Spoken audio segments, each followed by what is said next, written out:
Hello, this is John from caveofprogramming.com.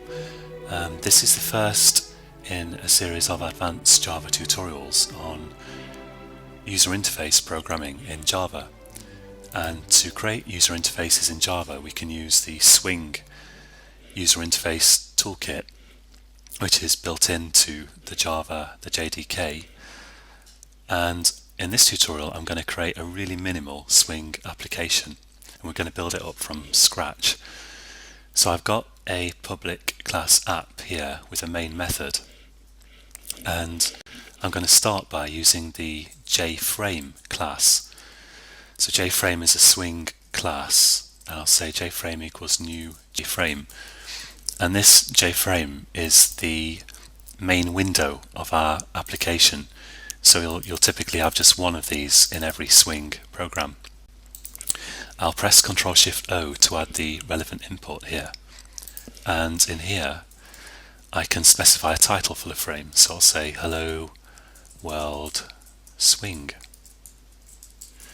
Now if I run this application, it will run, but the JFrame would be invisible, which is no use at all, of course. So to make it visible, I have to say frame.set visible true. If I run this, I get this frame, but firstly it's tiny, and there's also another defect, because if I click the cross in the corner to close it, the application doesn't actually terminate. You can see that it's still running here. So I'll click the terminate button in Eclipse to get rid of it. And the first thing I'll do is I'll make it terminate when I click the cross in the corner of the frame. I'll say frame.set default close operation. And here I'll pass it a static constant from the JFrame class, jframe.exit on close. So now if I run it and I click the cross, the application terminates. There's also, as you might guess, a set size. So I can say set size, and I'll set it to width of 500 and a height of 400. So now I have quite a presentable looking basic frame for my application. It's got the title in there, and it quits when I click the cross. But there's still a problem here that isn't readily apparent, which is that Swing actually likes to manage its own special thread. And there's a special Swing method that creates a Swing thread, and you actually have to run this code in that thread. So to do that, I'm going to use Swing utilities dot invoke later.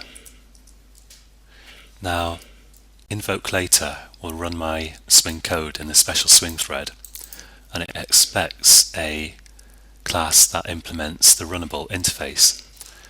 So to do that quickly here, I'll type new runnable and then open a curly bracket, press return, Eclipse puts in the closing curly bracket, and then I need to implement the public void run method that this interface specifies, and I'm going to put all this code in the run method. Now if I run this, hey presto, I've got a beautiful, perfect, but very minimal Swing app. So that's all for this tutorial, and in the next tutorial we will look at adding stuff onto this frame here. You can find this source code on caveofprogramming.com. Join me again for the next tutorial, and until then, happy coding!